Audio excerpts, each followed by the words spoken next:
My name is Zaria. I am a daughter of the Most High God. By trade, I am an entrepreneur out of St. Louis, Missouri. However, I'm probably best known for smiling, so much so that in high school I was given the nickname Smiles. However, what most people don't realize is that my smiles hid a secret, and that is that I was suffering from depression. Growing up in the church and in the Black community, depression was taboo and not something that we talked about or gave platform or voices to. So I didn't really classify what I was going through as depression. I just knew that I dealt with sadness and lethargicness and disinterest in things. And that really just continued to grow the older I got, especially as I went through puberty. Now, growing up in the church, we're told that sex is something that we don't discuss and is something that you don't have outside of marriage. The language and pretty much the conception that we were under the impression of is that if you have sex outside of marriage, you just go to hell. You're condemned. And that was scary. And so I took my vow of celibacy to not have sex before marriage. However, what I didn't realize is that my body would still desire sex as I went through puberty. So my curiosity only continued to grow as I started interacting more with young men. My dating life was hectic. I did not discuss sexuality even in courtship because, again, it was enforced in me as a woman not to discuss sex, that it was classless of me to discuss sex. So I didn't. And when sex would arise with my partner and myself, it was a moment of pure panic for me. I didn't know how to convey to him that I wanted to preserve myself for marriage, but I also didn't want to let him down. So what I was doing was letting the moments rise up and letting things get heated and then freaking out and stopping it before it got out of hand. Of course, this was unfair to the men, and I look back on it now, and most of my exes probably thought I was insane. But I was scared, and I didn't know how to communicate that fear. I didn't know how to communicate that, yes, I'm curious about sex, and yes, I'm curious to know what being kissed feels like, and I'm curious about all these things, but I'm also terrified of going to hell for exploring it. So instead, I just freaked out and got out of there.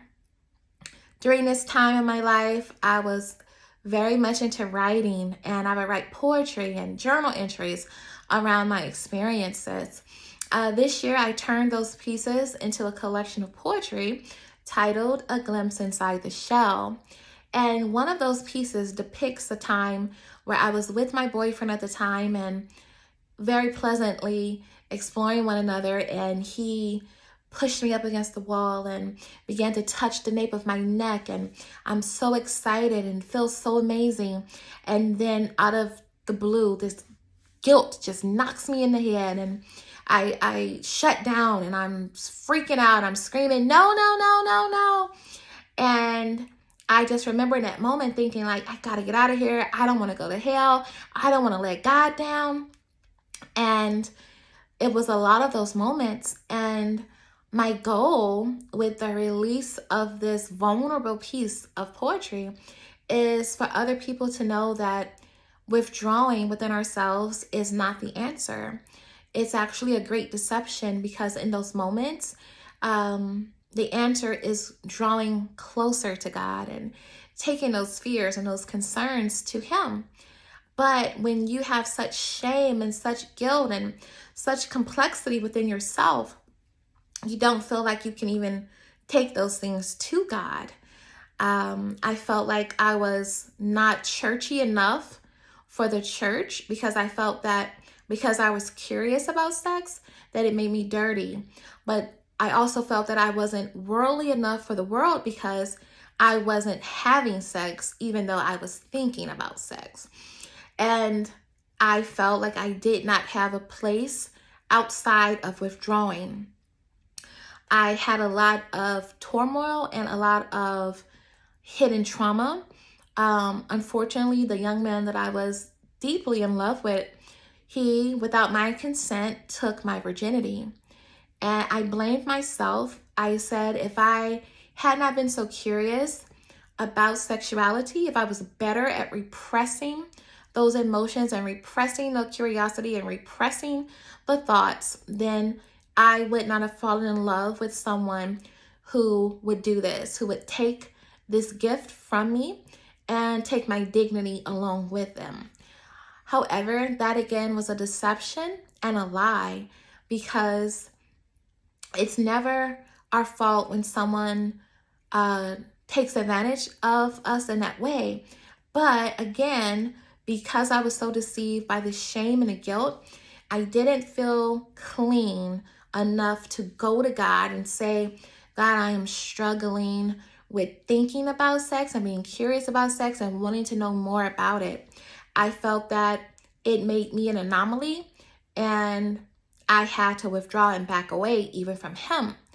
And so my goal for releasing A Glimpse Inside the Shell is to give others a voice and a platform, to give them validation and hope to know that you're not alone and you don't have to withdraw within yourself.